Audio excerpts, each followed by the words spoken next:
Alors, ce que je souhaite vous partager aujourd'hui, c'est à propos des violences obstétricales.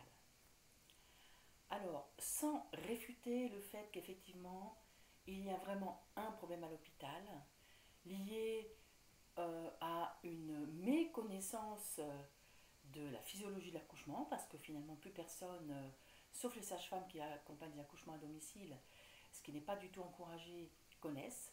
Nous ne connaissons plus l'accouchement naturel et tout le personnel médical pense vraiment, sincèrement, profondément bien faire. Voilà, ça c'est une chose et c'est pas le sujet de cette vidéo. Dans mon expérience, j'ai eu assez souvent des femmes, et là je fais cette vidéo parce que justement j'ai rencontré une femme la semaine dernière qui était dans ce cas, une femme qui avait préparé un accouchement naturel avec une vie très naturelle, une médecine très naturelle, une vie très saine, un corps sain, un couple conscient, comme on dit maintenant. Et son accouchement s'est terminé de façon assez dramatique, avec beaucoup de frictions très difficiles à l'hôpital où ils ont fini par atterrir, et une césarienne. Dans mon expérience, toutes les femmes que j'ai pu accompagner après un accouchement, qui étaient furax de leur accouchement et qui étaient furax de cette violence obstétricale, la question que je pose toujours, c'est en décortiquant les circonstances de cet accouchement, c'est est-ce que dans ta vie, ce processus psychique, je veux quelque chose, je fais tout pour, et bing, ça va dans une relation violente où ça se casse la figure, euh, toutes les personnes me disent oui. Parce que finalement, ce qui se passe, c'est que à l'hôpital, pour beaucoup d'entre nous, nous retrouvons un reflet d'une violence ancienne que nous avons peut-être subie ou qui est dans notre lignée, qui n'a pas forcément directement à voir avec l'accouchement, sauf que l'accouchement, le moment de la naissance, est un révélateur et il va se remettre en jeu toutes les circonstances pour se heurter à nouveau à cette circonstance de violence. Sachant que la violence, la mémoire traumatique de la violence, nous la portons dans nos bassins.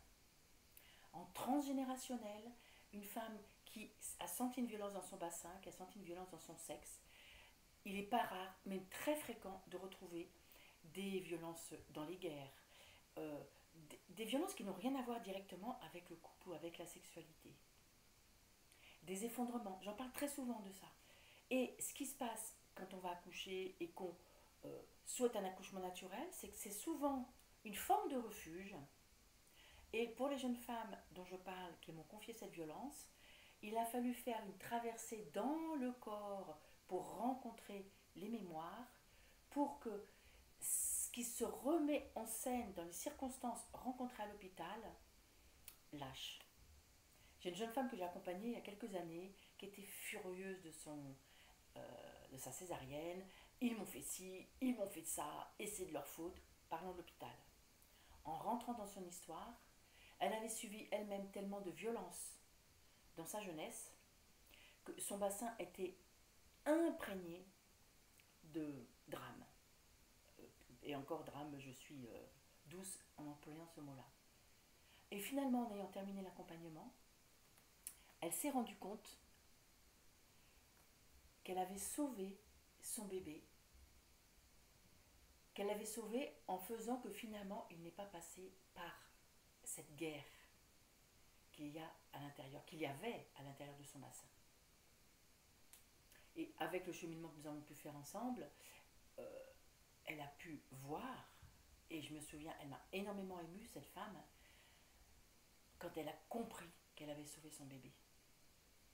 Et qu'il ne pouvait pas passer par ça. Et que finalement, en mettant en scène les circonstances qui ont empêché la voix basse, elle a rencontré la violence à nouveau dans la maternité, parce que ça s'est mis en scène pour faire rejouer son histoire. Alors, de la poule et de l'œuf,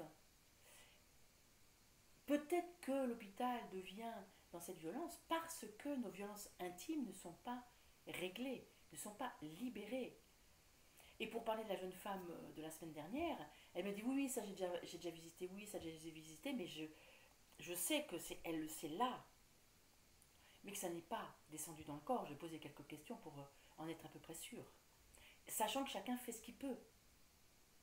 C'est difficile d'aller rencontrer à quel endroit elle est cette violence. Quelquefois, elle est très très enfouie, elle est cachée dans des méandres familiaux, elle est invisible, elle n'a pas été dite. Un grand-père qui a été massacré, menacé, qui a vécu des choses extrêmement difficiles et violentes à la guerre, la plupart n'ont pas parlé. C'est resté enfoui. Voilà, en ce qui concerne les violences obstétricales, il y a une réalité de cette violence obstétricale. Simplement, nous sommes tous responsables de ça. Alors, en guérissant l'intime, nous guérissons le monde. En guérissant l'intime, nous guérissons l'hôpital. Et certainement tellement de choses et tellement d'institutions. À bientôt.